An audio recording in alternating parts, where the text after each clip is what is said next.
9:36 മത്തായി 9:36. ഈ വചനവും മറന്നു പോരുത്. നേരത്തെ പറഞ്ഞത് നടപടി 2:27 ജീർണിക്കുവാൻ അനുവദിക്കുകയില്ല. അപ്പം നമ്മളെ ജീർണിക്കാൻ കടങ്ങൾ കൊണ്ടോ രോഗങ്ങൾ കൊണ്ടോ ഭർത്താവിൻ്റെ മദ്യപാനം കൊണ്ടോ നമ്മുടെ മനസ്സോ ശരീരമോ ജീർണിക്കാത്ത ദൈവത്തെയാണ് നമ്മൾ ആരാധിക്കാൻ പോകുന്നത്. അങ്ങനെ ജീർണിപ്പിക്കാത്തതിന്റെ അടിസ്ഥാനം എന്താണെന്നാണ് ഇപ്പോഴും പറയണത്. എന്താണത് പറയണത്? അത് മത്തായി 9:36. എന്താണ്? ജനക്കൂട്ടത്തെ കണ്ടപ്പോൾ യേശുവിന് എന്ന് പറഞ്ഞേ, യേശുവിന് അവരോട് അനുകമ്പ തോന്നി. എന്താണ് കാരണം? അങ്ങനെ അനുകമ്പ തോന്നാൻ കാരണം എന്താ? കാരണം അവർ ഇടയനില്ലാത്ത ആടുകളെ പോലെ പരിഭ്രാന്തരും നിസ്സഹായരുമായിരുന്നു.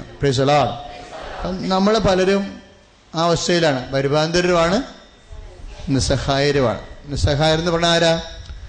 സഹായിക്കാൻ ആരുമില്ല. ആ ചേച്ചിയുടെ സാക്ഷ്യം കേട്ടില്ലേ? ആ ചേച്ചി എന്താ പറഞ്ഞത്? ഇപ്പൊ 4 പേർക്ക് ഭാഗോടമ്പടിക്കുള്ള അനുഗ്രഹം നൽകുന്നു ഈശോ. അപ്പൊ അവരെന്താ ചെയ്തെന്നറിയാവോ?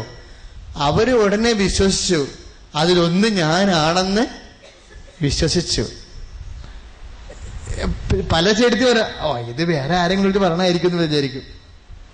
അവിടെ ഈ വചനം കേൾക്കുമ്പോ അത് ഞാനാണെന്ന് വിശ്വസിക്കും. എന്താ കാര്യം? ആ ദൈവത്തോടുള്ള ബന്ധം, ദൈവത്തോടുള്ള അടുപ്പം, ദൈവത്തോടുള്ള സ്നേഹം കൊണ്ട് അത് ഞാനാണ്. ഇപ്പൊ ഒരാളിങ്ങനെ ഞാനിങ്ങനെ വിളിച്ചു കഴിഞ്ഞാൽ, ഇപ്പൊ 2-3 പേര് അവിടെ നിൽക്കുകയാണ്, ഇങ്ങനെ കൈ കാണിച്ച് വിളിച്ചു കഴിഞ്ഞാൽ എൻ്റെ അടുത്തേക്ക് വരുന്നത് ആരായിരിക്കും? ഇപ്പൊ 3 പേര് നിങ്ങളവിടെ നിൽക്കുകയാണ്. അപ്പൊ ഞാൻ ഇങ്ങനെ കൈ കാണിച്ച് എൻ്റെ അടുത്തേക്ക് വരുന്നത് ആരായിരിക്കും? എന്നോട് ഏറ്റവും അടുപ്പമുള്ളത് അവരല്ലേ ഞാൻ വിളിക്കത്തുള്ളൂ, ഇല്ലേ? അതാണ് സംഭവം. അപ്പൊ ഞാനിങ്ങനെ കൈ കാണിച്ച് 3 പേര് നിങ്ങളവിടെ നിൽക്കുകയാണ്, ഞാൻ ഇങ്ങനെ കൈ കാണിച്ച്, അപ്പൊ ധൈര്യമായിട്ട് എന്നെയാണ് അച്ഛൻ വിളിച്ചതെന്ന് പറഞ്ഞ് എൻ്റെ അടുത്ത് വരുന്നത് ആരായിരിക്കും? എന്നോട് ഏറ്റവും അധികം ബന്ധമുള്ളവരായിരിക്കും. അതുപോലെ തന്നെയാണ് 4 പേരുടെ പട്ടയം, പ്രമാണം, ഭാഗോടമ്പടി കർത്താവ് ക്രമീകരിക്കണം എന്ന് പറഞ്ഞപ്പോൾ ആ ചേച്ചി വിശ്വസിച്ച് എന്റേതാണെന്ന്. അതാണ് സംഭവം. എന്താണ്? അത് അങ്ങനെ വിശ്വസിക്കണമെങ്കിൽ നമുക്ക് കർത്താവുമായിട്ടുള്ള ബന്ധത്തിന്റെ അടിസ്ഥാനത്തിലായിരിക്കും. ഇത് നമ്മുടെ കാര്യമൊന്നും ആയിരിക്കത്തില്ലായിരിക്കും എന്ന് ചിന്തിച്ചു കഴിഞ്ഞാൽ അത്രയും നിങ്ങൾ കർത്താവിൽ നിന്ന് അകന്നാണ് ഇരിക്കണമെന്ന്. അത് അവർ വിശ്വസിച്ചപ്പോ എന്താ സംഭവിച്ചു? അവര് വാത്തുരുത്തിയില്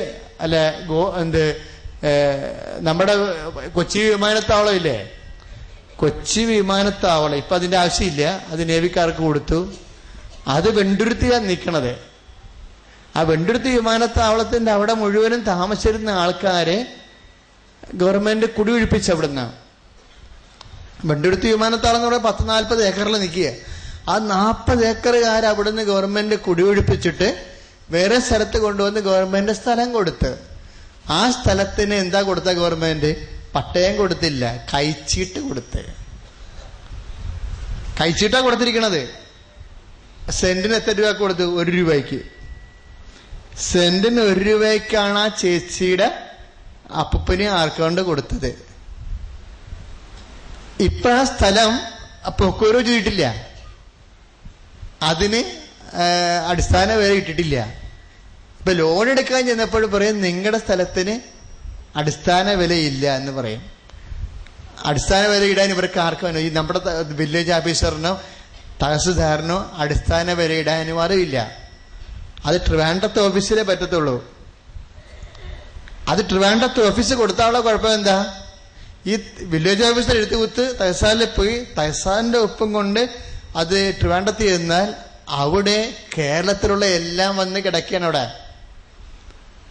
അല്ലേ? കാസർഗോഡ് മുതലുള്ള എല്ലാത്തിന്റെ അടിസ്ഥാന വിവരിടാൻ വേണ്ടി വന്ന് കിടക്കുകയാണ്. അവിടെ ചെല്ലണം വിവരം അറിയണമെങ്കിൽ അട്ടിയിട്ട് വെച്ചിരിക്കണാണ്, അപേക്ഷകർ അട്ടിയിട്ട് വെച്ചിരിക്കുകയാണ്. അവിടുന്ന് എടുക്കണമെങ്കിൽ 2012 തന്നെ അവർ ചെയ്തുകൊണ്ടിരിക്കണതേ ഉള്ളൂ. 2012 അവർ ചെയ്തുകൊണ്ടിരിക്കണതേ ഉള്ളൂ. അപ്പോഴേ അമ്മ മാതാ ഈശോ ഇവിടെ വെച്ച് പറഞ്ഞു 4 പേരുടെ പട്ടയം ഭാഗോടമ്പടി കർത്താവ് ക്രമീകരിക്കണ്, അതിന്റെ പൊക്കോരോ ചെയ്ത് നമുക്ക് ക്രയവിക്രയമായി സ്വതന്ത്രമായിട്ട് അനുഭവിക്കാൻ പറ്റുന്ന രീതിയിൽ അതിനെ ക്രമീകരിക്കണം എന്ന് പറഞ്ഞതേ ഉള്ളൂ. ആ ചേച്ചി പറഞ്ഞ് ട്രിവാൻഡ്രത്ത് പോകാൻ എനിക്കാരുമില്ല, ട്രിവാൻഡ്രത്ത് പോകണമെങ്കിൽ എനിക്കാരും ഇല്ല, പോകാൻ എനിക്കാരും ഇല്ല, പോയിട്ടും കാര്യമില്ല. എന്താ കാര്യം? ടേൺ അനുസരിച്ച് എടുക്കത്തുള്ളൂ. അവിടെ നിന്നിട്ട് 12 എടുത്തു കഴിഞ്ഞിട്ട് മാത്രമേ 13 എടുക്കത്തുള്ളൂ. അപ്പൊ അങ്ങനെ വരുമ്പോൾ പിന്നെന്താ മാർഗം? ഒരു മാർഗവും ഇല്ല. പക്ഷെ ദൈവം ഒരു തീരുമാനം എടുത്താൽ ആ ചേച്ചി ട്രിവാൻഡ്രത്ത് പോകാതെ തന്നെ നെറ്റില്, അവരങ്ങനെ പറഞ്ഞത്, നെറ്റിൽ നോക്കിയപ്പോഴ് സെപ്റ്റംബറിൽ അച്ഛൻ പറഞ്ഞ് ഒക്ടോബറിൽ സംഭവം അടിച്ച് ഭാഗോടമ്പടി ചെയ്ത് അവിടെ പേരിൽ കൂട്ടി അതിന് 1,50,000 രൂപ അടിസ്ഥാന വിലയിട്ട് തിരിച്ചു വരികയാണ്. ശ്രദ്ധിക്കട്ടെ. യേശുവേ സ്തോത്രം. Hallelujah, hallelujah.